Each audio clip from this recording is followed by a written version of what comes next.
Hi, good evening, everybody, and welcome to Farmers Travels. And tonight I have a very, very special guest. I have Jannie van der Walt. As you can see on on that side of the screen, as you guys can see, I'm pointing with my short, stubby fingers. He is in the mining industry, and also he's a tech guru who has very good knowledge and background of the dark web and also a lot of technological things. And he does amazing 3D printing. Although I have promised I'll send him some 3D printing work, which I haven't done. Jannie, jy moet my maar verskoon. Um, but we're going to touch tonight on a very sensitive topic on the one side, and also a topic that can save a lot of people from trouble, and that is how does technology influence us during our travels. Jannie has also traveled extensively through Africa and also to Madagascar, which I'm jealous. I'm yellow of jealousy because he's been to Madagascar. Jannie, let's soos in Suid-Afrikaans sê, kom ons val met die deure in die huis. Technology has been a savior for a lot of people, especially cell phone technology, computer, laptops, tablets. What would you say for new travelers or people who travel to countries where there's restrictions on the use of technology? And can you give us a bit of idea what happens in these countries, and also what are the laws and rules regulating technology and the use of, say, cell phones, cameras, and those things? Hey, Herman. So thank you very much for the introduction, and hey to everybody online. So that's an interesting question. You're starting with the hardest one first, unless you have some harder questions for me, and that's not a challenge. But it's interesting, though, because through the years, traveling, technology was never really one of those important things, other than maybe a camera, right? That was the one thing that you would always take with you on travels. But as it has gone past, I think one of the more important things is probably, well, cell phone is a given at the moment, but then comes tablets, then comes laptops, and then comes some of the other gadgets around it. And with that, there is now also the use of cloud services and, everything else that you have on your mobile devices. And with that start coming the risks when you start traveling to some of the countries, more specifically countries like China, Russia, possibly some of the other countries like, Korea, Sudan, Syria, Iraq, all of those countries, Mali in Africa even, they have a lot of restrictions around what type of communications you can use, how you can communicate, whether it's voice, video, etc. So that makes it really complicated, because those are things that you would never really had to deal with in your travels, even if it's not for business and it's just for personal travel. It's not something that you would have to deal with possibly 10 years ago or 15 years ago. It's something that I think is fairly recent, especially in the last 10 years. But I think, back to your question is what some of those biggest risks are. I think it is just you being aware of, what the laws or the regulations are to the country, or what the laws and regulations is. Now my Afrikaans is coming out. Yeah. That's no problem. Is in the country that you are traveling to, because they might have a policy around, anti-privacy laws or anti-privacy laws. And with that, it comes that they're really against encryption. So they don't allow encryption or something. So if they do want to search your device in that country you're traveling to, you are subject to that country laws, which means if they want you to unlock your device for them to scan it or search through it or whatever, you by law must do that, else you may end up being locked up. So that's probably one of the first challenges you're going to get, is if they do grab your, or they do search your tech and they do want to see what is on there, because with that also now comes is what is on that device, and if there's anything on the device that's possibly questionable in that country. Jannie, you've referred to especially probably more your communist countries that are much stricter. New Zealand and Australia as well. If I'm correct, they can, when you enter the country through any port, they have the right to seize your phone and ask you to unlock it to make sure that there's no content on that phone. For instance, I decide to travel to a country like Mali or to China. What will be one of your major rules or tips that you would tell me, Herman, be careful of using? I'm used to in a country where I can take pictures of my phone, I can jump onto Twitter and social media, and if I see something wrong, somebody beating somebody up, I make a video of it and post it to social media. What will you suggest to our fellow travelers to be wary of and rather be on the lookout? I think that's a good thing, Alan. So, just talking about photos first is, knowing what the local culture and things is like where it comes to taking photos, because not all cultures are appreciative, if that's the right word, of photos being taken, especially when you take photos of people and things like that. So I think one of the most important things is, especially when you are traveling to some of your, and I don't know how to say it, I don't want to Mm. play some countries down or something, but No, no. your frequent countries is like the USA or somewhere in Mm. Europe. Those are the most frequently to travel countries. But when you start traveling to the less frequent to travel countries, Mm. that's usually where this starts coming in. What I would definitely do there is to do a little bit of research around what is happening or what those local country laws is. And I'm sure there would be plenty of websites around that'll give you that guidance specifically within that specific country's tourism. But then it also comes to, right, now you're in that country, what are you actually allowed to do on the internet? Because when you do access the internet in that country, now we can touch a little bit around how you should be accessing the internet. Do you have a local data card or SIM card, or using your own SIM card with roaming data, whatever? But essentially, just your communication on the internet is I don't want to say clear text, but I mean it is visible to the ISP, so they know what it is that you're connecting to. And in some cases, they can actually see what it is that you're doing. And with that is where you start, having potential issues. Like, for instance, if it is in Cuba, it's very highly regulated, where like when you are starting to access like political information, or just doing searches on political information, or trying to have a bit of free speech out there by posting something, whether it's good or bad. Really, some of those things you have to like almost verify yourself and say, hey, I am so and so, this is my ID number, and then you go through. So there is these stop locks in place. But I'm not aware of some of these, let's call it stop locks, in like Mali or China, for instance. But I would still be definitely doing some research around what is happening in that country, and then take the necessary precautions. Because with that, and I believe it's Tanzania, like they give you a lot of uphill when you travel with tech. So there, our advice is usually to travel with a minimum amount of tech. So if you can get away with just traveling with your cell phone, that's what you need to travel with. And even then, we advise on cleaning it up. Don't have anything on there, because it's guaranteed that your device will be taken and your device will be searched. So you're always at that risk, and you always need to remember that you are subject to that country's laws. Whether you're a foreigner, doesn't matter where you're from.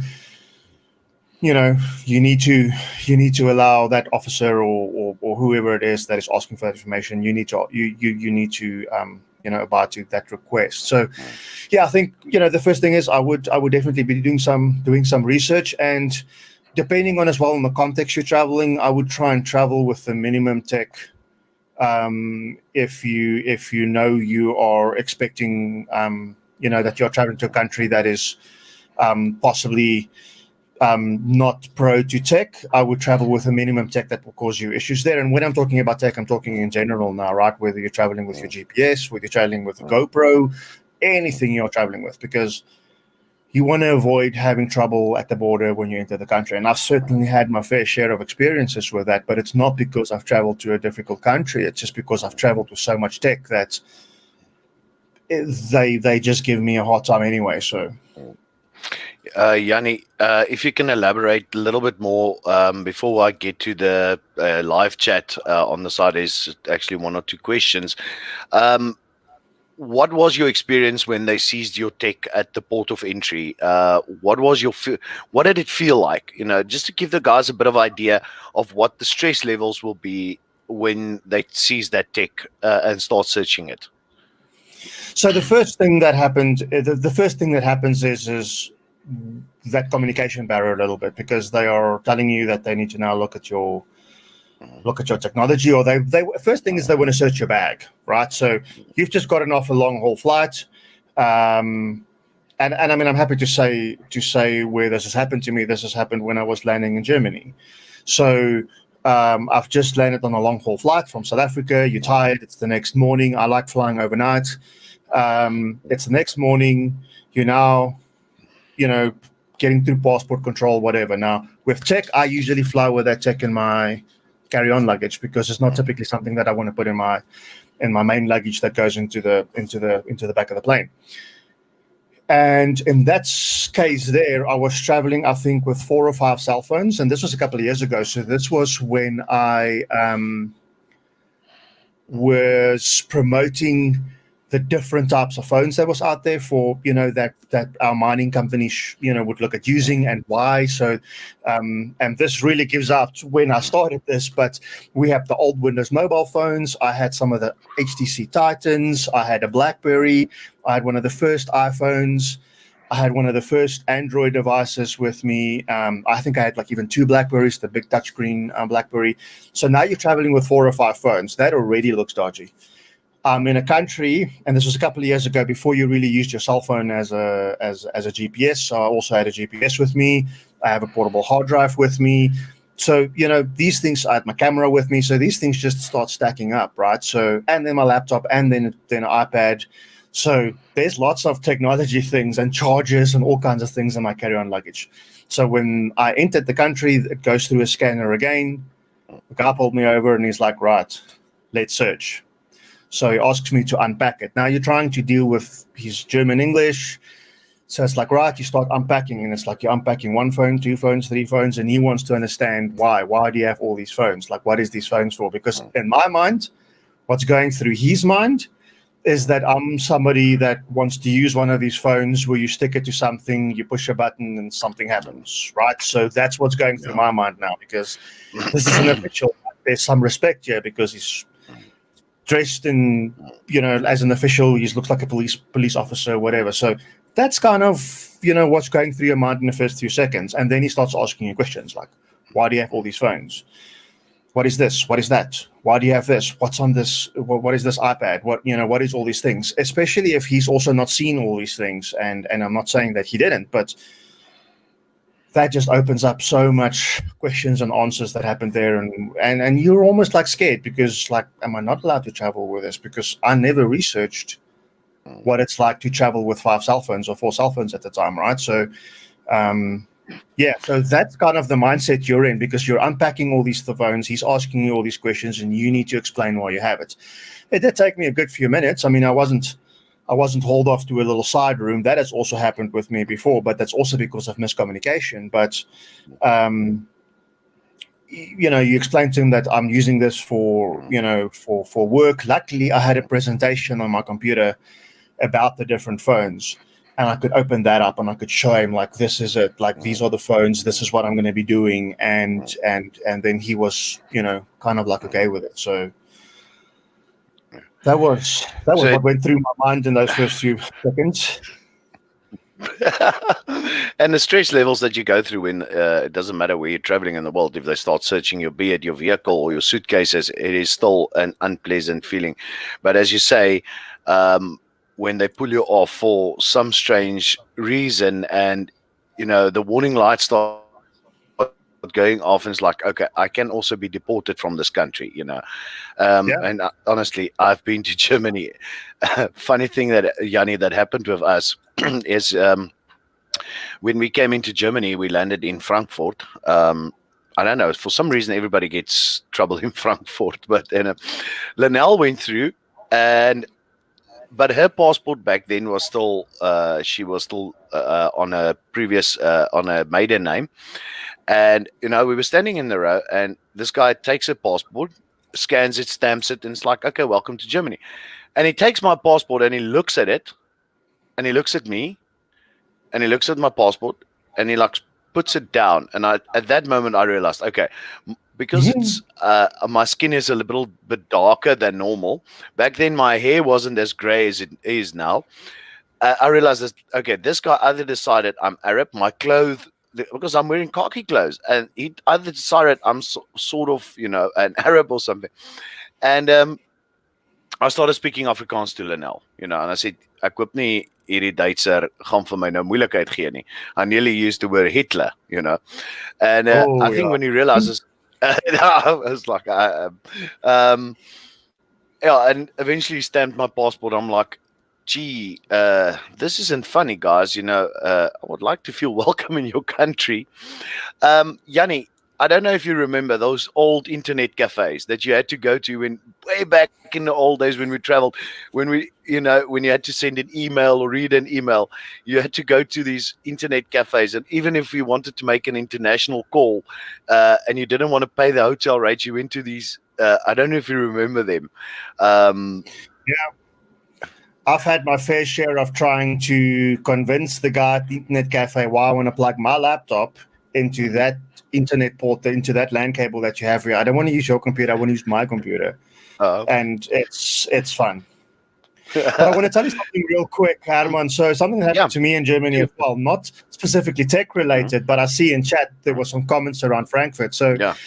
Yeah. about 5 years ago, I was on my way to the US, and I was flying via Frankfurt, and from Frankfurt connected to the US. And we landed early in the morning, but our flight was only out like late afternoon to fly out of Frankfurt. And we wasn't sure, because I know you need a Schengen visa, I think, for some of those, or for those countries. But I didn't have a Schengen visa. But in 2005, this was 2015. So in 2005, I actually got a day visa when our flight was delayed in Amsterdam. So I was surprised. So we got a day visa. We spent the day in Amsterdam, and we then flew out the evening.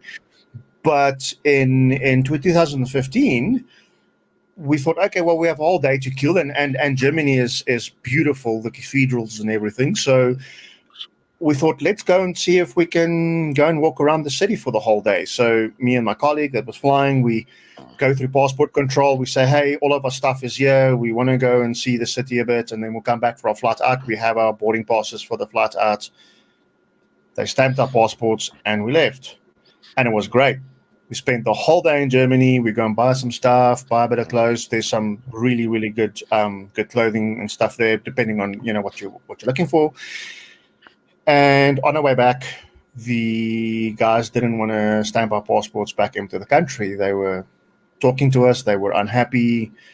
They told us to come to the back with them. So they're going to take us to a little room, and you're down a corridor somewhere in the back. It literally feels like you're in a school, right? It feels like you are at the headmaster's office. You're sitting outside, you waiting for your punishments. They took our passports. They're inside there. We're sitting there. We're not sure what's happening. We're like, but we didn't do anything wrong. They stamped our passports, whatever. And they came back. They questioned us a bit more. They said, okay, come with us. They stamped the passports, but they cross out the other entry where we came into the country. And they said to us, you weren't here. And they then took us through the back. But before that, though, they asked us, who stamped your passports?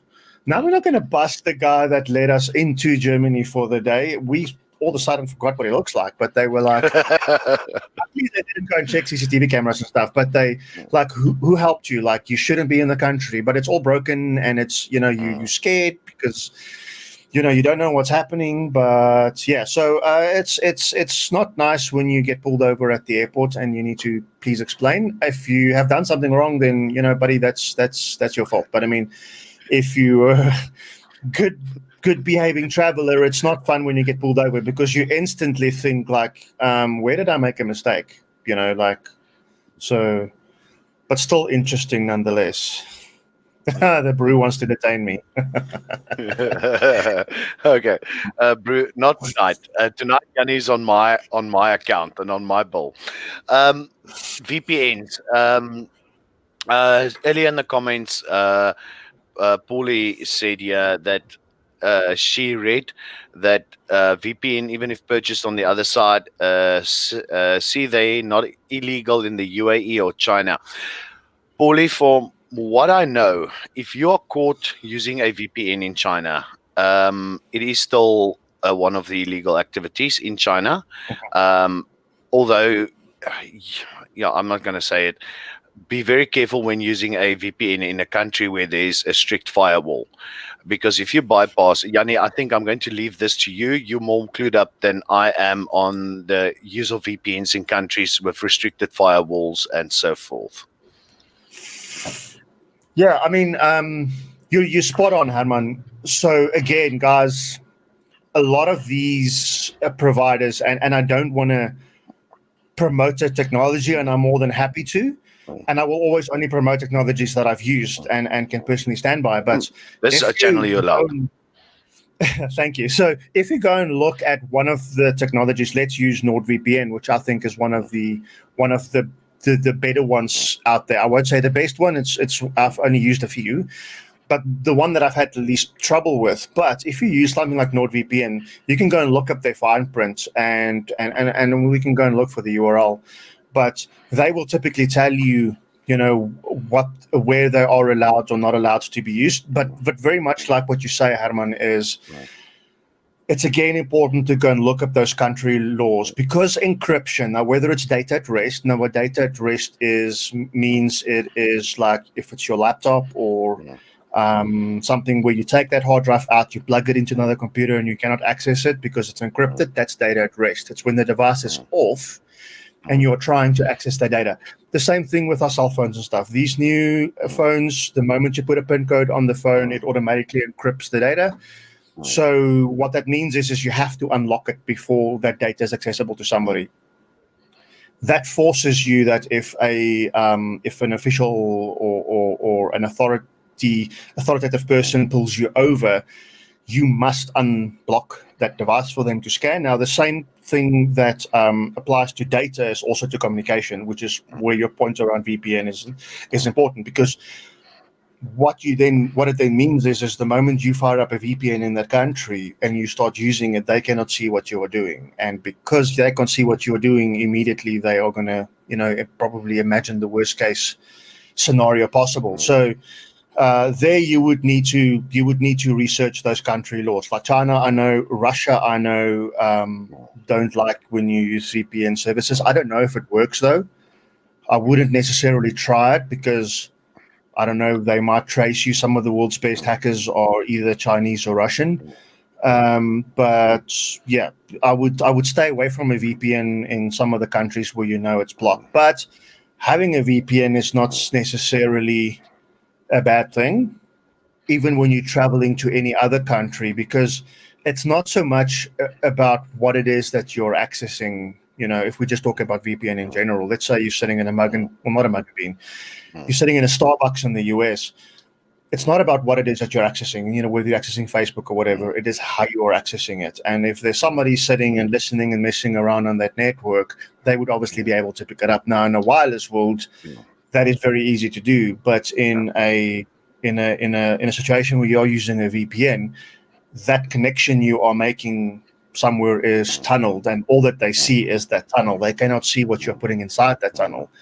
And that protects you from people sitting and listening in on that network. So in some cases, it's still very good to have a VPN, but some countries might not allow that. Yanni, I think this is a very crucial point you are touching, because as travelers, especially when you are in foreign countries, you walk into, let's say, a local restaurant. My phone is quite, I must honestly say, because I use either the Onion router, the Onion, or I think it's called, I think it's got a different name, Tor, but the Onion as a VPN, or I use NordVPN. Those are the two I use.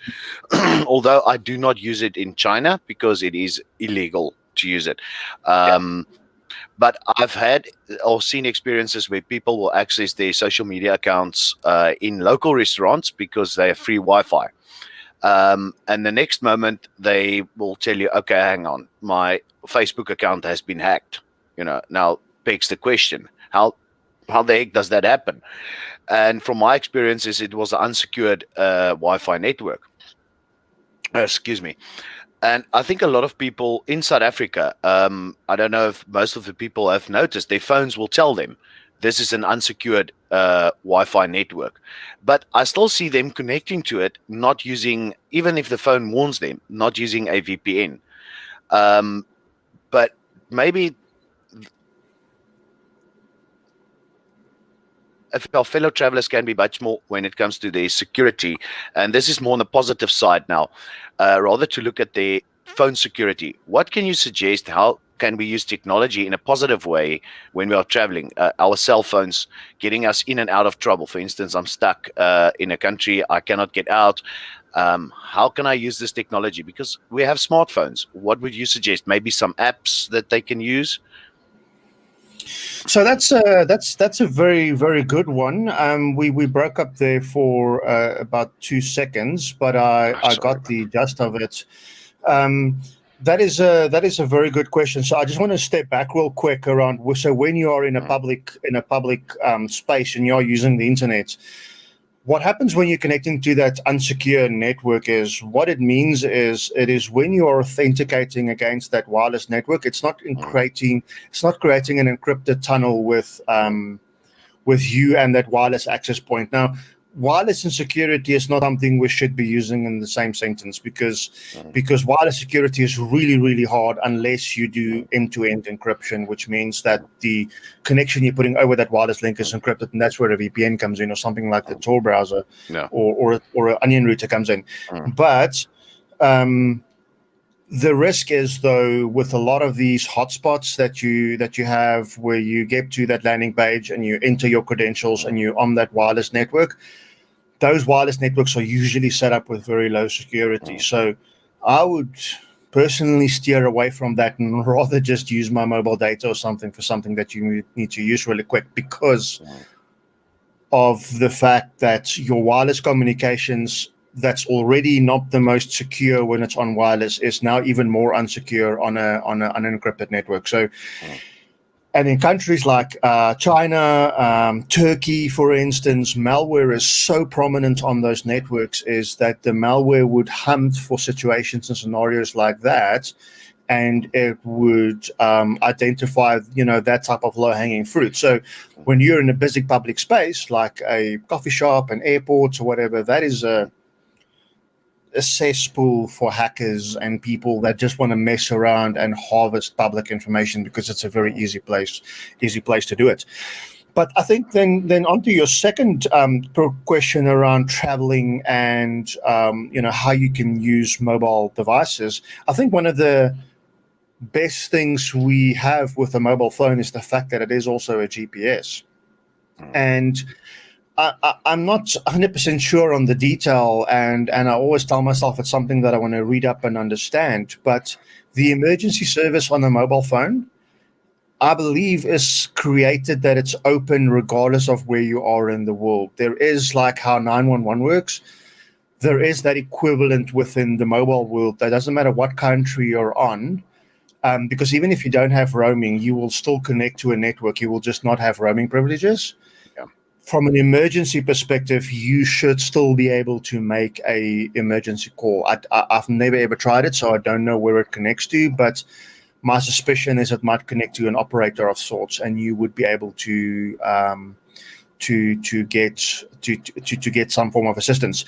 But having said that, there is a couple of mobile apps out there, and I don't know one or two of them off by hand now, because there's one that we are um, using for work, and I uninstalled it because I only install it when I need to use it, because I don't want the work to track me. But that app has a couple of that app has a couple of settings, which most of these apps have. The one that we use at work is just linked back to our Global Security Operations Center, which provides this service globally for all of our travelers. So I was in Colombia in February this year, and I landed literally a few days before the president announced our state of disaster and everything. And and in Colombia, because it's a country that's got some potential risk with drug smuggling, etc., we were in Medellin. We had to install that app on our devices, and then you pre-configure the app. So you do the test call that it phones them. I give them my wife's details that they could phone her. also has a panic button. It makes sure that when you sometimes install an app on your phone, it asks you like, do you allow access to your microphone? Do you allow access to Yeah. your Yeah. position or whatever? Like, Yeah. you have to go through all those things, and you have to simulate a test with them. So they tell you, okay, cool, at 4 p.m. on the 27th of this day, we are going to do a test with you, which is like a few days beforehand. And then you do the test. You go through that sequence of like 4 or 5 tests you do with them. But there is a couple of those apps out there, and I can happily research some of that, and maybe we can put some links into your videos around with one or two that I would recommend, Herman. But there is a couple of apps out there that I've read about previously that I think is really good, that allows you to do that. There is even some apps that is available locally. There's one, and I've not tried to use that one when I was overseas, but there's one that I'm using locally. It's called Family 360, I think. It's a subscription. I heard about that one. There's a free version, which is great, but I've got the paid for version, which unlocks a couple of extra features so that I can see, how fast my wife is driving and whether she's using a phone in the car or not. You know that she's just say Reese, she's actually watching the channel, so you're in the dark box tonight. I know. Jannie, we're talking tracking apps. Sorry, there. Guys, sorry, I've had it seems like I'm running out of English airtime, like my internet is running out of airtime tonight.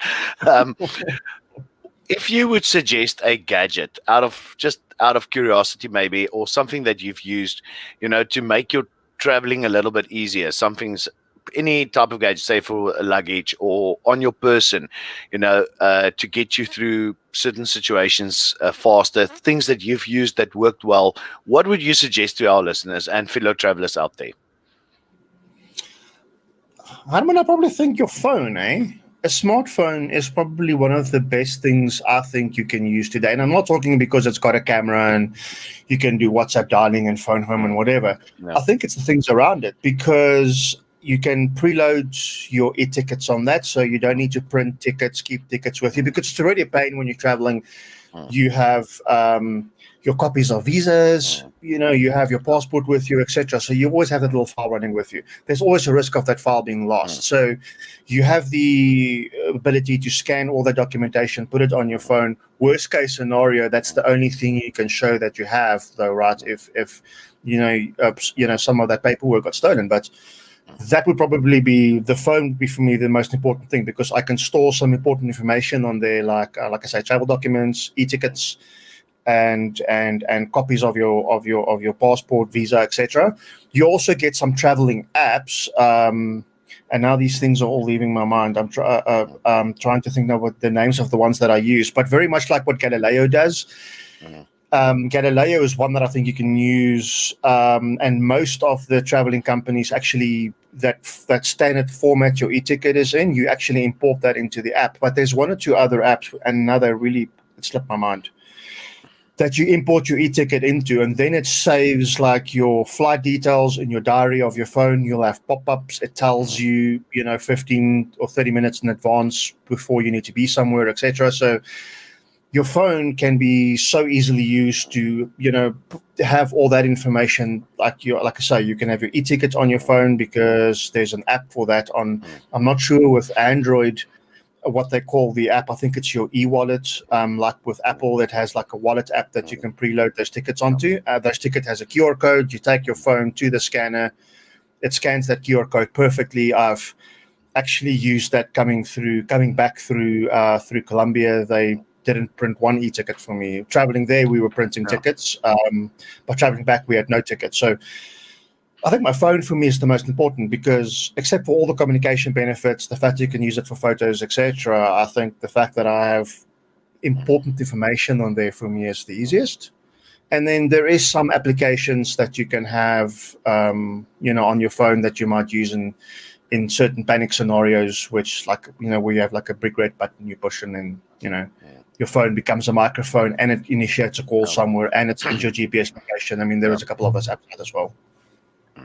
And while we're talking about technology, way back in the old days, you still had those for love of me, I can't remember the book's name. We used them quite often, man. I've referenced it so many times. You know those travel books that you had from all the travel. What was it called? Let's go. Let's go travel. It is a book about a country. Like you will buy this book Oh, about Germany. Let's go. And today you get off the. You do your research, and when you're in that country, it's like, okay, what's the info about this castle? And you Google yeah. it. It's so easy. Whereas in the old days, we actually had to have this travel book with us. I remember we did Thailand in the old back then, and we had this Let's Go, and that was the book that we traveled backpacked Thailand with. And comparing Thailand, doing Thailand back in those days, and last year with Vietnam. Um, and just to tell the people what I did in Vietnam is I bought a phone, a Samsung phone in Vietnam for half the price, a genuine Samsung for half the price it was sold here in South Africa, and I made that a Wi-Fi hotspot. So we had Wi-Fi while traveling on both our phones. So whenever one of us, Linnell or with my wife, I should stop saying my wife's name um, on the channel. Whenever my wife or my son would go out, she would take this phone with her. So she had a constant Wi-Fi hotspot, and I would be either around one of the local coffee shops where I had access to Wi-Fi. So we would be in communication. I don't know your experience with Wi-Fi calling, Yanni. Um, but Wi-Fi calling has changed the way I travel quite easily because uh, switching on the Wi-Fi calling, I can do normal phone calls, and the roaming cost is gone. You don't have that Yeah. expensive roaming cost. What's your experience with Wi-Fi calling? I think that has just opened up a world of communication. I've traveled a lot, and I've had some really insane travel bills. And just to be fair though, Mm, traveling doesn't mean you're traveling 6 hours or 12 hours into some direction. Traveling means you're just outside of South Africa's borders. The yeah, moment you're that's outside of correct. South Africa's borders, the rules change. Mm, You are in a different country with different rules, different regulations, different everything, and that includes how your bank cards operate. That it's national transaction, your cell phone roaming, everything. And in 2010, we had a project in Madagascar, and that was before the time where I could go and buy a local SIM card in Madagascar mm, easily and use it for data. And I've had some insane bills there because it was expected that you needed to make certain phone calls or whatever. So um, that is on the worst side, or of how it can be now today with one Wi-Fi calling. But let's maybe just term mm, it as over the top services, is where you can do almost any of these things now on top of just data. So the fact that you have data, like you say, the fact that you have a Wi-Fi hotspot somewhere that you share with yourself and your wife, or the fact that you just have a data bundle loaded onto your phone, that opens up a world of rich communication for you, whether it's video calling, whether it's WhatsApp dialing, Facebook calling, whether it's just doing something for work, sending email, whatever. That is now open for you because of what data does for you. So one of the first things I do when I travel is the first thing I try and do is get a local SIM card, because now some countries are different than others. Like Ghana, for instance, you will pay $30 or $40 for a SIM card that's only got 5 gigs of data, whereas in the US you will pay $20 for a SIM card that's got unlimited data, for a month. So there's lots of benefits to having a local SIM card in the US because you just don't have to worry about data. But just the fact that you have data allows you to be in contact again. You can WhatsApp calling, in my opinion, is great. I think WhatsApp calling, mm. and it's not that new though. And when I'm saying new, I'm talking about 5 years. WhatsApp calling, I think, was introduced possibly only in the last 3 or 4 years or so, because in 2015 I was in the States, and I distinctly remember I was contacting my wife using Facebook calling, and it worked great. Nothing wrong with it. We didn't have video. We just had voice, but that worked really great, but it was based on Facebook though. That's also how I contacted my parents, etc. So that worked really great. But WhatsApp calling, I think, is just so much more convenient because there is more people that you contact on WhatsApp possibly than what you have on your Facebook profile, and some people don't have Facebook. So, Yeah. which is fine. Replace Skype. That kind of like replaced Skype. So Yeah. and Skype is another good one. So Skype is bulletproof in the sense of that when it was developed, it kind of just worked. I mean, Skype is probably 15, if not longer, 18 years old. It's very old, yeah. It was But one of the first, yeah. Yeah, go for it. Sorry, I think it was one of the first voice over IP and video over IP calls modules that was actually, and that was that you could have used as a program. Yeah, and on your PC, obviously, it was bulletproof in the sense of that Skype just started working even at most organizations where they have strict firewalls and things. You know, Skype had a way to pierce through that and connect you up. When Skype became bad for me was when Microsoft bought it. Now, as much as I like Microsoft, what's he saying? Yeah. No, look, as much as the brew. Talking security in the same way fronting WhatsApp. Yeah. WhatsApp's not that bad. But what was I saying? With Microsoft. With Skype, when Microsoft bought it, it's like when Skype for me started falling off the radar. And as much as I love Microsoft, and if they're listening, I do want to work for Microsoft one day. As much as I enjoyed that they bought it, I think that is when Skype for me started becoming less used because it was complicated to hook it up. They were forcing you to sign up with Microsoft Live accounts, all kinds of things. But Skype was the first one there, and then it kind of flagged. It was introduced into the mobile world because you had Skype on your phone. But there's another app, and I can never remember that thing's name. It had a pink icon that people used, or a purple icon that people used to dial each other before WhatsApp dialing came out, and then or not WhatsApp, but Facebook dialing and then WhatsApp dialing.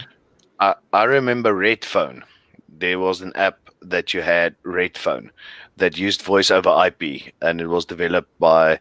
I remember that distinctly. But the brew is saying WhatsApp is owned by Facebook. Yeah, that's true. Yes. Yeah. I think. Yeah.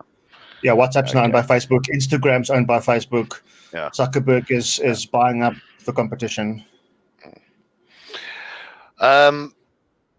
Well, Jannie, sorry, I was just going through all the comments. The guys are quite active tonight. I'm actually glad. I just want to do some housekeeping here, as our good friend Chris Wade would say, and I'm copying his words.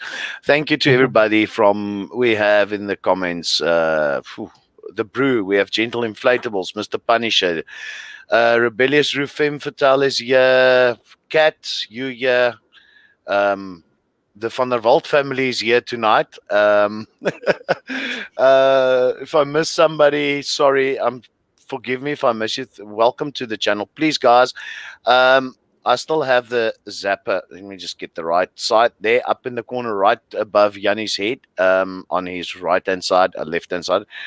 Usually these things turn around. Please hit the zapper if you want to donate to my channel. If you don't want to, it's also fine by me. The tobacco industry has been opened, which we are very, very happy for. Our minister graciously graced us on Monday afternoon to inform us. Jannie, now, the major thing I think why 18 viewers are online now is to see if you can make the King of the Hill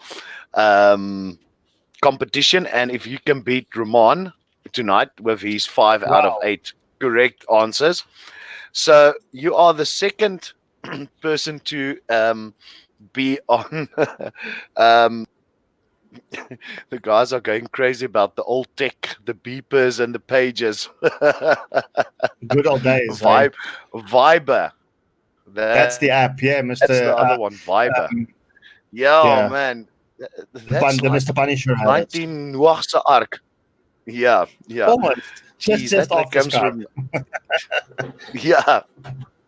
Um, so guys, thanks for on the channel, for being so interactive. It is really um enjoyable to see you guys interacting with us and when we talk about these topics. But now we are now officially ending the talk about tech, and I'm going to put our good friend Jannie van der Walt to the test to see how far he can get with his.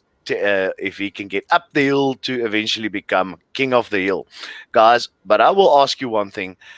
Please do not give him a chance to read the comments and give him the answer. And Jannie, I will be checking those fingers on my side so that you cannot Google. Are you Oh, ready, yeah, yeah. Jannie? I was hoping. I'm ready. Okay.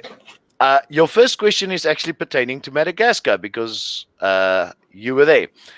Uh, in Madagascar, there is an endangered rodent, the size of a rabbit, and it can leap nearly a meter into the air.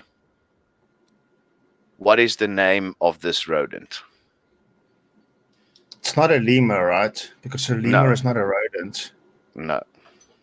I don't know what that one is. And I've been to You, Madagascar a few times and I never came across that. you had to see one. The Yeah, I suppose. Malgasi, No, I don't the, know. the Malgasi giant rat. You never encountered one of Oh, them. well, no. I did Oh, see you though when I was in one of the mm, food stores like a Checkers or a Spar or a Pick and Pay or uh, whatever, that they uh, were selling what looked like rats mm, in the butchery area, but I don't think it would be that because if it's endangered, it won't be mm. that. I didn't know that. Okay. Okay, that's All more than right. one. How many pages does the South African passport have in Oh total? wow, I have one of the big ones. Yeah, the old big Um, one. Not the new ones, the old passports, these ones. The old ones that we had. This is actually these ones. Like these ones. How many pages? how about I don't know. I just fill them up. 33 pages. You're right, it's 32. It's Okay, 32 good. At pages. least. The Thank you. I have one. It's not that difficult. What is the nickname of the South African passport? It's got a very interesting nickname. It's pertaining to a snake. Let me give you that tip. It's Groen named Mamba. after. You're right. It's the green mamba. Okay, I guessed it. Green Wow. mamba. Well, it is. I It's didn't called know that. green Why mamba. is it called the Groen Mamba? It's a nickname for some reason that just came with it. Uh, Mamba being a well-known snake in South Africa, and they couldn't call it the black Okay. mamba, so it got the nickname the green mamba. Definitely not as lethal as the American blue eagle. um, Now, I hope you have good knowledge on your music. In his song Leningrad by Billy Joel, he references the 38th parallel. What does the 38th parallel refer to? Tell It's me first very, where Ramon was ending in this. I just need to beat him, right? yeah, it's 5 out of 8. Oh And no, you've my got word. 2 so far Okay. out of 8. Okay. The 38th No, parallel. I've no idea. Okay. It is 2 countries. It separates 2 countries that's fighting. One is fighting for unification and the other is not. Okay. I I'll have give you a no lifeline.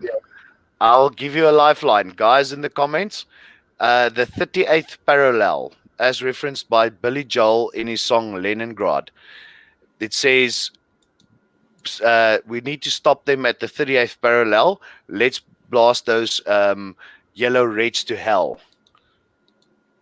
Femme fatale is quite. No, yeah, let's blast those yellow reds to hell. Come, guys, help Yanni here for another 2 Please, points. guys, Come on. help. Come Somebody go on. Google. No, rebellious roof. It's not the Great Wall of China. Google quickly. The 38th parallel. It's a division between two countries that is actually at a constant war since 1950. It's not like, is it in South America somewhere, like Cuba? No. Think more east. Yellow people, if you want to call it that. We're talking Pakistan, India, No, somewhere there. more east. Easter. Donald Trump. Okay, I'm going to help you here a lot. Donald Trump recently went to visit. He actually went into the demilitarized zone of this country to meet the leader last year of this country.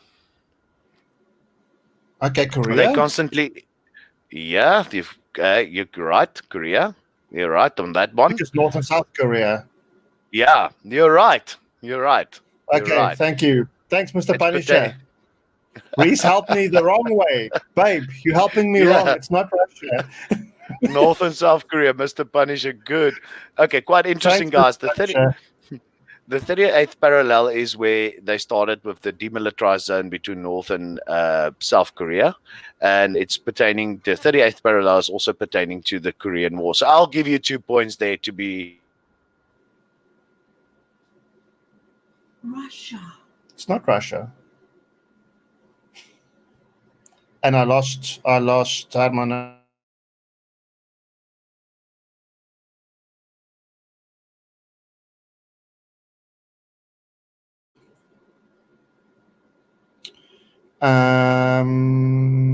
Did I lose Herman? Okay, I'm back.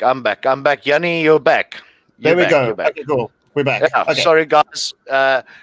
It seems like as the wind starts blowing in our area, staying on the farm, we have a bit of a problem with the internet.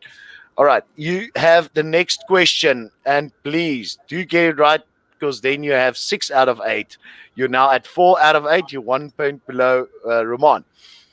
There are 2 African countries which is famous for their baobab trees. Name Botswana. the 2. Yes. Okay, and the other one? It's pertaining to a country that you also have been to. Namibia? No. Well, maybe that's. I would go either Zimbabwe or Mozambique. Yes, but now to get your second point on this one, and I'll give you some time to see how fast you can Google. I'll be lenient on this one. Wow. Okay, in Madagascar, you've got. I'm giving you. I'm going to time you. I'm going to give you. Let me just. Okay, 10 seconds on the clock. Hang on. Let me just get my stopwatch open here. In Madagascar, what is it called? The baobab's called. You've got 10 seconds. So again, what is it known for in Madagascar? Granola? No, it's the road. It's a very famous road. It's called. The road I'm thinking now is the one in Antananarivo. No, I don't know. I don't know. No, I'm going to need to Google because Google wants to help me, right? Okay, just type in. It's called the Avenue of Baobabs, and it connects to 2 cities. It's very famous in Madagascar. Baobabs. I didn't know that. Okay. All right. In Botswana. Okay, so I'll give you 2. Okay, right. If you get this one right, now Ramon is going to kill me because I haven't been so lenient. He's going to know. In Botswana, there are 3 interesting places for baobabs in Botswana. I'll give you 10 seconds again to Google it. Let's see how fast you can Google. What is one of the? You have to name at least one of the 3 famous places of baobabs in Botswana. I would think it's going to be in the north, like Three Bridge, Moremi, somewhere there. Yeah, but it's got a specific name. Uh, Chobe, Savuti, No, no. like more It's a specific. painting. Type in quickly painting baobab tree Botswana. Let's see if you can get it.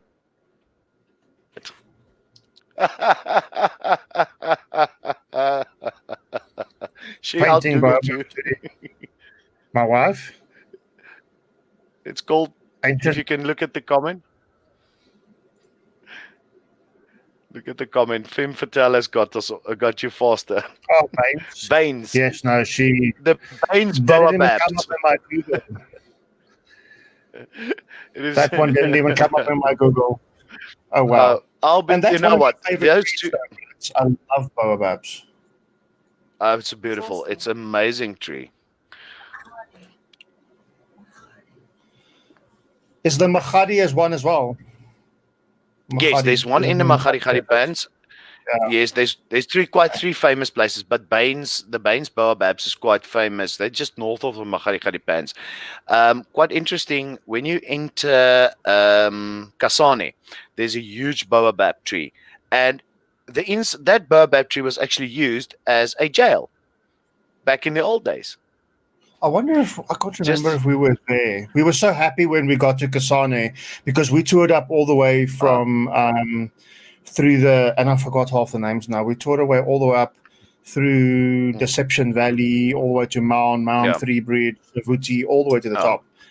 And when we got uh, to the top, we were so tired of rooftop tents and winging it 3 days without showers and whatever. I can't even remember if we went there to go and see that um, mm. in Kasane. But yeah, interesting. Yeah.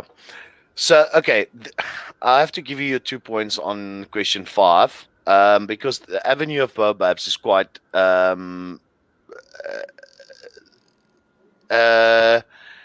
it's not a well-known travel tip, a traveler thing. If you don't know quite well about, and okay, I'll give it to you. So you've got 6 out of 8 But thank you. on the King of the Hill competition. Um, so it seems like we all like falling. I did actually a travel questionnaire today. You know those travel quizzes, and the worst part is I only got like 46%, and the other one I got like 60%. I'm like, okay, this isn't funny. You think you know a lot of things about traveling, but when you start asking or being asked these questions, you start falling on your own sword, because then you realize you actually don't know much, even if you've traveled the country. True, and I think Arman, this is where possibly I think, and I mean, I could have mentioned it earlier, but that's where I think tech has probably helped me the most in travels because Mm, I've traveled and I've been privileged to mm, travel, to so many countries for work most of the time, but well, all the time really. mm, Holiday wise, not so much, but for mm, the last trip that I did when we were mm. 2 weeks in Colombia, I we were so busy that I never even got to take in like what are we going to do when we were in Colombia because we had a conference there, so you were there from 8 to 5, and then it was Mm, drinks with the team and whatever, doing things mm, afterwards. But then we were trying to take in and what was happening around the city we were in, either in Medellin, and then when we flew back yeah, to Bogota, we didn't stay over, and then we flew back to Sao Paulo and spent some time in Sao Paulo mm, before we came back to South Africa. But mm, just googling, like restaurants, finding a restaurant, going on the ratings, mm, and mm, and using that to guide you with what it is that you were looking for.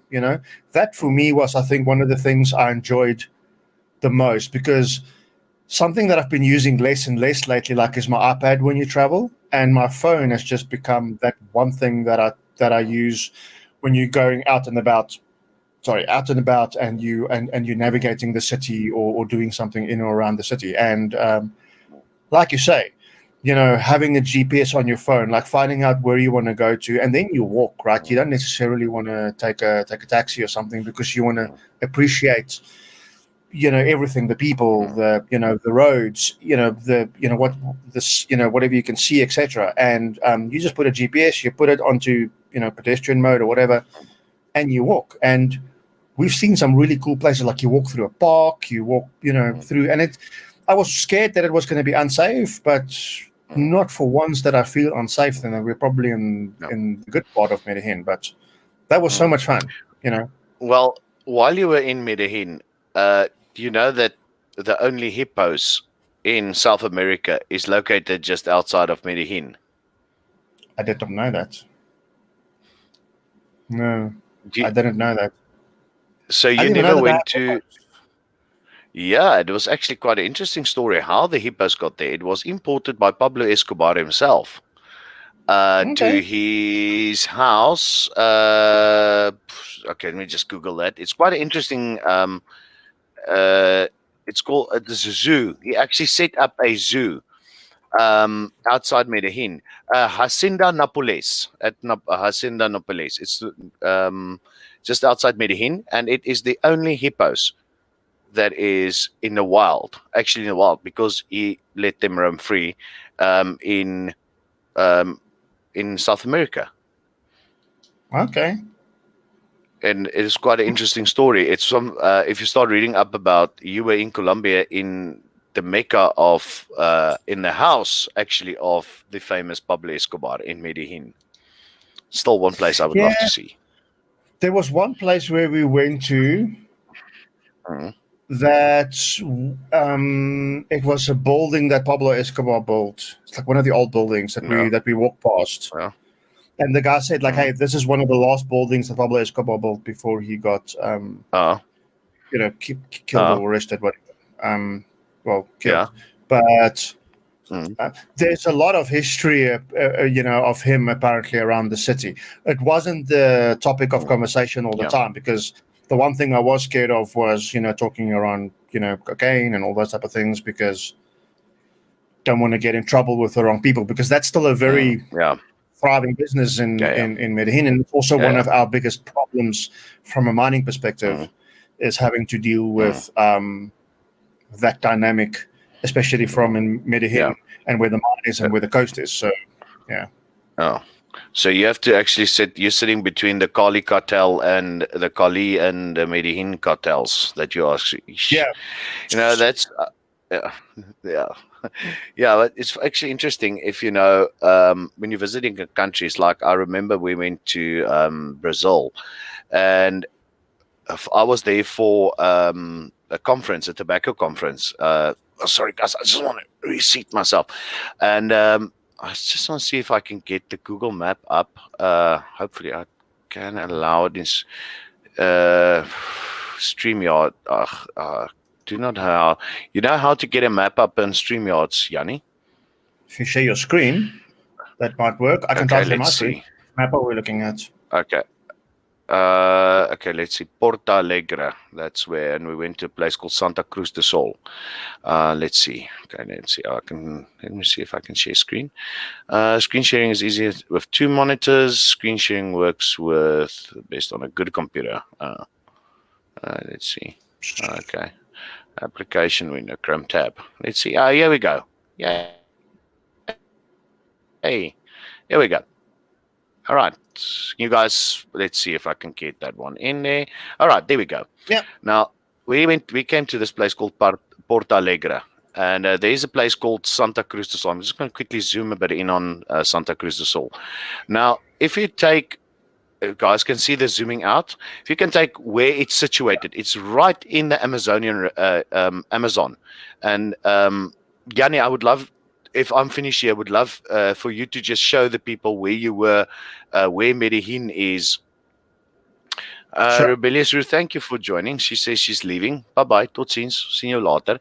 Um, and the interesting part about Santa Cruz de Sol, if you go to it, we were actually constantly in this area, protected by. I'm just going to close the screen here and get us back on.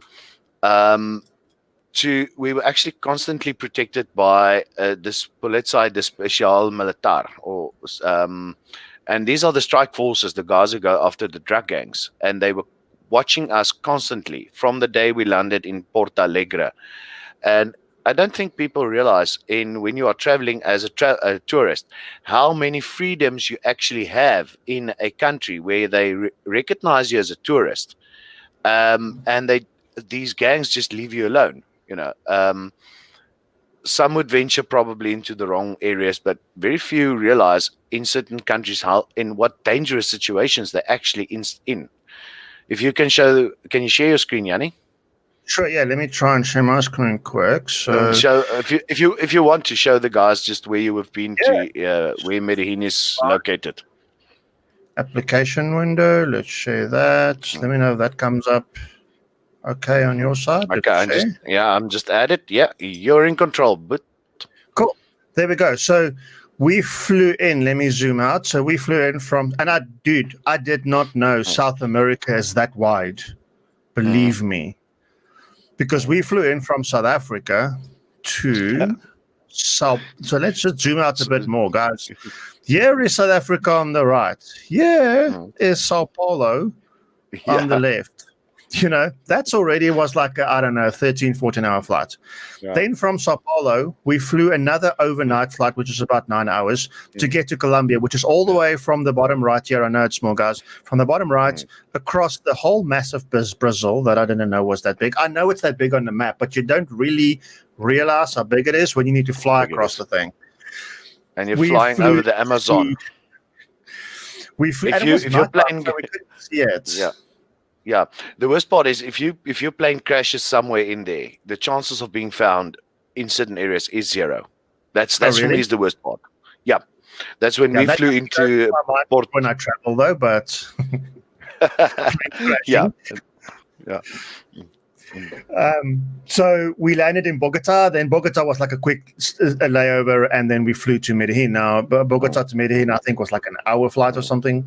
Yeah. And then in Medellin, which is a beautiful city, when we landed in Medellin, we were basically mostly in the city. So I can't remember the hotel we stayed at now. But we were in the city. But when you come from the airport, airport. I misspelled that royally now. But there it is. Here we go. From the airport, it's such a pretty drive. You don't, because they were chauffeuring us, so you shouldn't be a car sick person or whatever, because you're going through lots of twists and turns, because they build they are building a tunnel, and there's another tunnel they're building. So the half of the road's already a tunnel, but there's a mountain that you drive through, which obviously will destroy the whole view. But when you get to the top, it is breathtaking. I have a couple of photos. It is breathtaking when you get to the top, and you come out here and you see the city Medellin sitting in between two mountains like that. Yeah. It was completely mind-blowing. Because in my mind I was playing Narcos, like this is what it's going to be. Reese was scared, then I started getting scared, and you Google photos and it's like it doesn't make sense, and then you get there and it is one of the most beautiful city views I've seen in my life. I mean, and I've been to Paris, I've been to London, I've been to Washington, I've been to so many other cities, all over Australia. Yeah. That was just breathtaking. That's the only word I can explain Medellin, when you come around and you see that from the mountain.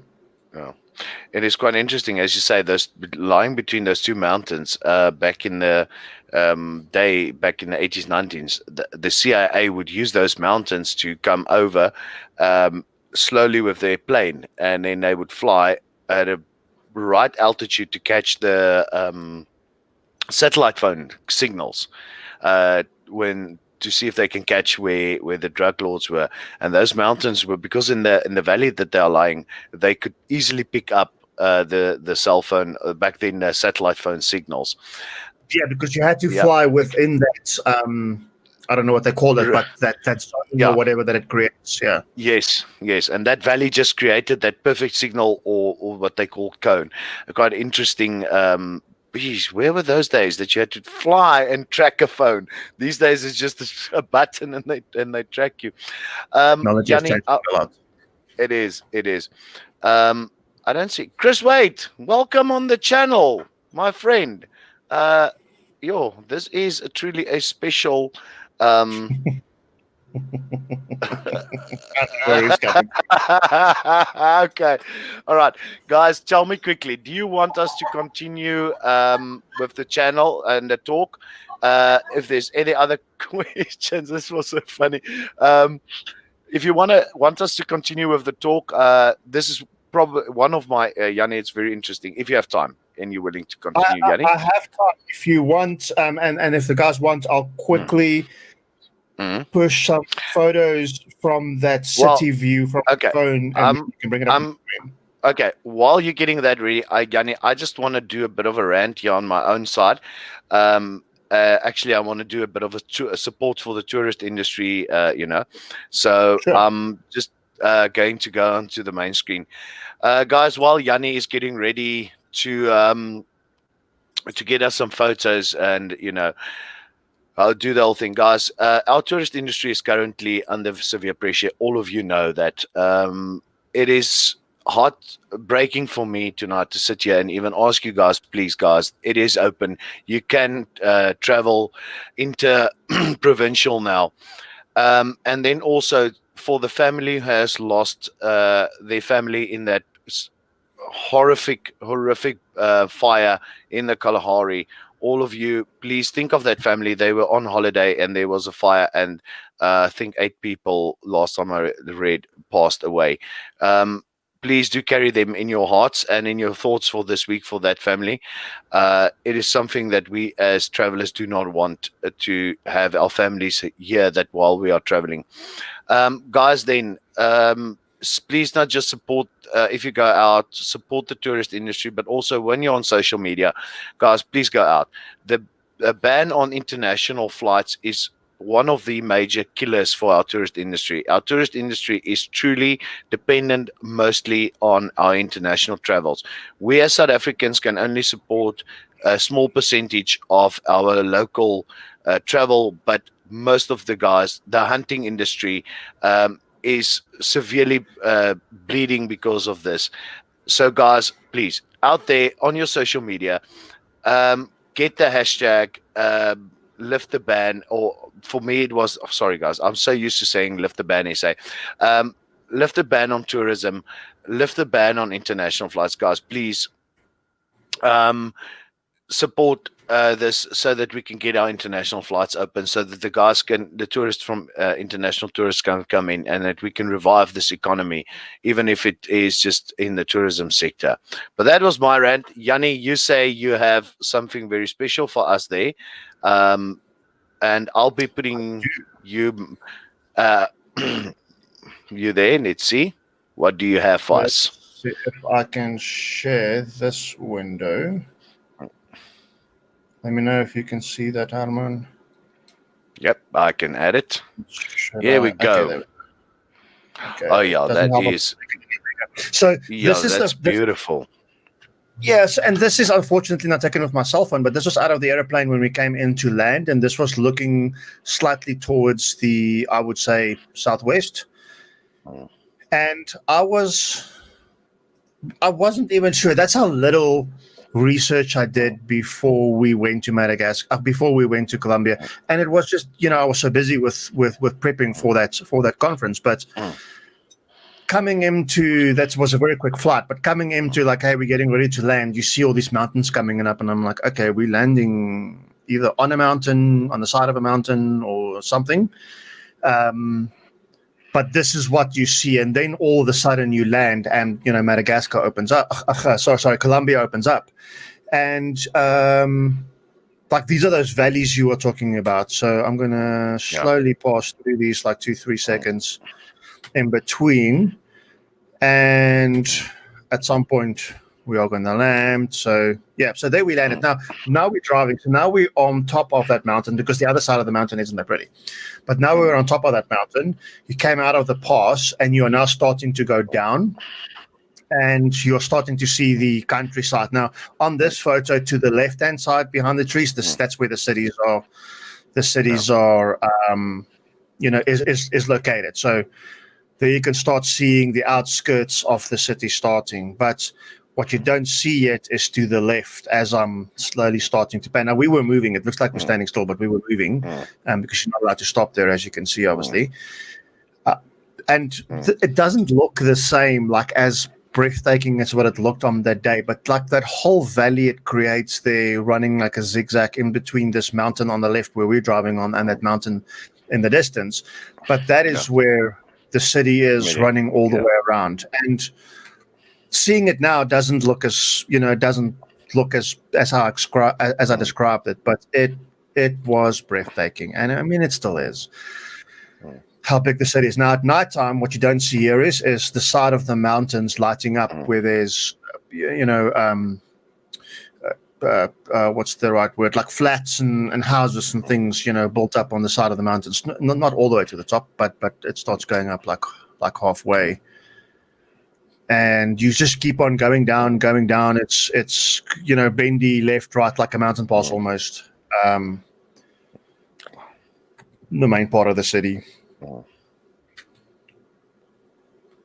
And this was just to think beautiful. That city. is where the trade of cocaine started. To be thinking that beautiful city that we are looking at now is where the brains behind the major sales of cocaine to the United States started. It's actually so sad, Jannie, to think that is where such a bad product comes from. And look at that beautiful city. It is, as you say, it is amazing. Yeah. No, it was one of the nicest places I've visited. And then the local cuisine. I've never had pork belly roasted like that in my life. And meats and that type of stuff. I mean, that's a South African's dream. If you love eating meat, then guys, go there. Very nice. I really enjoyed that. Yeah, that's one thing I can concur. Yeah. Okay, I'm just going to drop the screen off then, Jannie. I can concur with you on that one. Is one thing. South America, they do know how to prepare meat. Brazil, it was the same. The meat was brilliant. I just want to put this one up. Femme Fatale, what do you mean by saying it's a terrible thought? Please elaborate for me in the chat a little bit about that one. Yeah. Possibly about cocaine. Oh, yeah. Okay, yeah.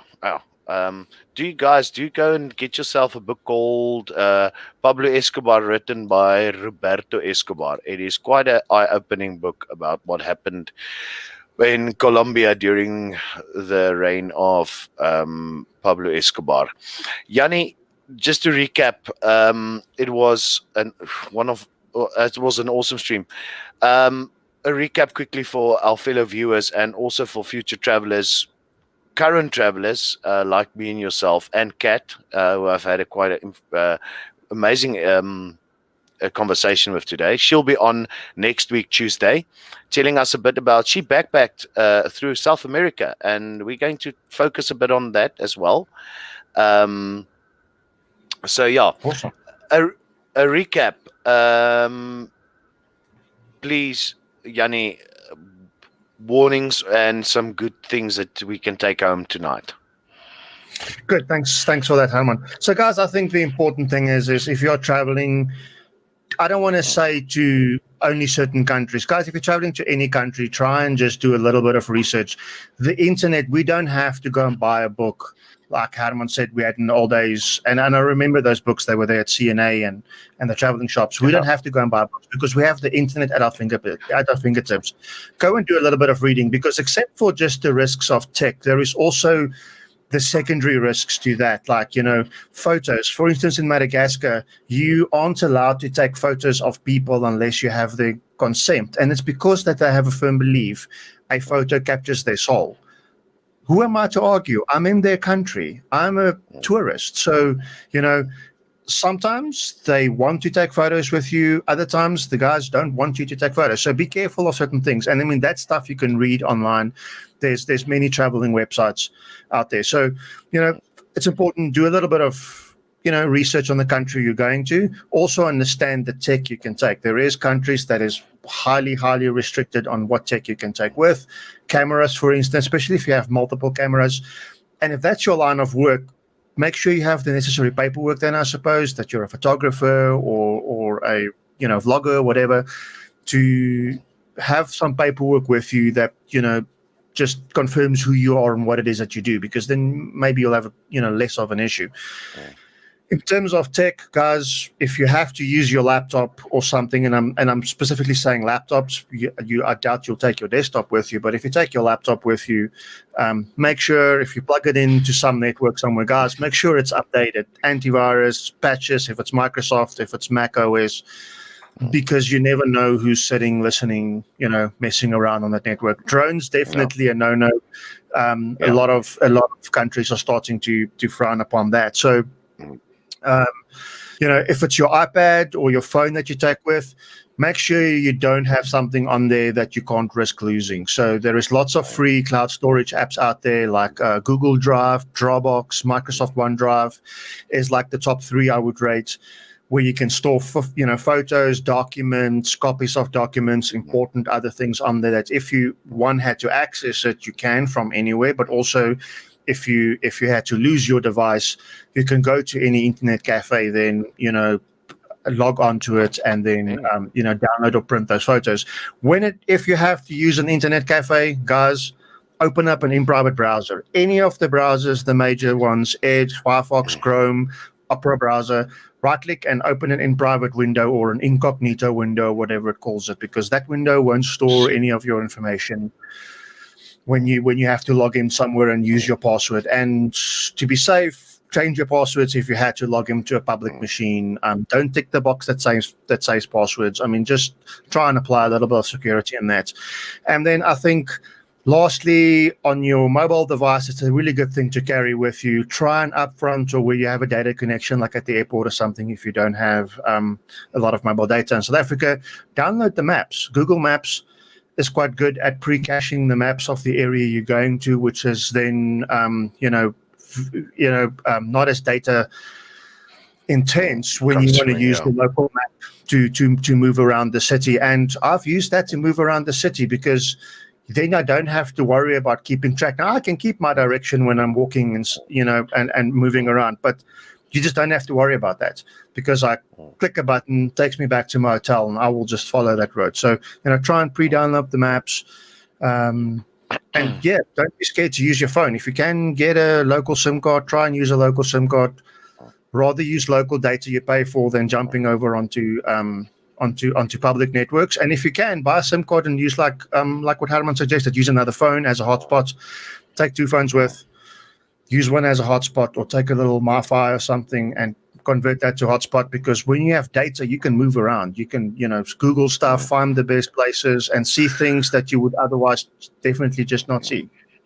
No. And don't no, those are like 19 Noach's Ark. Guys, I just want to, if I can pop in here. Traveler's checks are at most these days the most expensive thing that you can carry with you.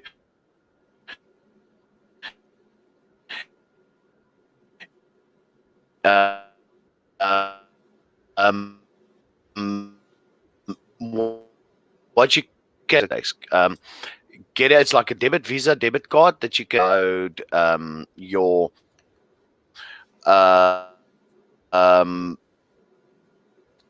cash currency on its US dollars, euro, and I don't know. Find out about traveler's checks, credit cards, cash passports. I did a 10-minute travel tip on that one. If you go onto my channel, please, guys, Laura, you can go and check. I do explain the whole thing about traveler's checks, what the risks are with them. Although back then in the old days, I used them. It was amazing things. You pay 20 to 30% in the end that you lose on your initial amount. So, Jannie, sorry I had to interrupt you in between there, but yeah, that is No, actually a I valid agree. question for me. That's a Yeah. very that's a very good point. Cash passports and Mm, things is probably the best way mm, to go. It's the safest as well, mm. in Yeah. my opinion. Yeah. There's huge risks with Mm, even using your own credit card and having it skimmed. That's happened with my mm, one card traveling mm, previously at the airport. A card was skimmed, and by the time you mm, land, your card is mm, hammered with mm. transactions. Yeah, and especially our Tambo. A friend told me that he was on his way to Mauritius, and they ate somewhere in the airport. He flew, and the only way he could get that money reversed is that he had to show that he was actually on a flight. As you say, but still, when he landed in Mm. Mauritius, he had no money on his credit card. Guys, so yeah, once again, tech can be our friend, but when it comes to credit cards, even when you buy, rather go to the bank. I would suggest draw cash. And that's what we do. Most of the countries, third world countries, it is actually safer to carry cash with you than it is to carry a credit card. Jannie, I'm going to say thank you. Yeah. Thank you for your time. The research that you've done. I love your background. Um, that is It's a so pleasure. fitting for this channel. Definitely going to bring you back. There's so many things I still want to talk to you about. Your experiences in traveling with Tonight It Was Tech. And hopefully, I'm bringing you back for the final challenge for King or Queen of the Hill. Kat is on next week. She agreed to be on, so we'll be testing her travel knowledge. So let's see if she can get to the title of Queen of the Hill. Jannie, last words before we end the stream. No, I think it's good. Thanks very much for the opportunity, Herman. It was really fun talking about tech and something that I've never considered Mm, even until you contacted me and say, hey, this will be a fun mm, topic. So thank mm, you for that. I really enjoyed it. And thank you for the interactive chat in the stream. It's all fun.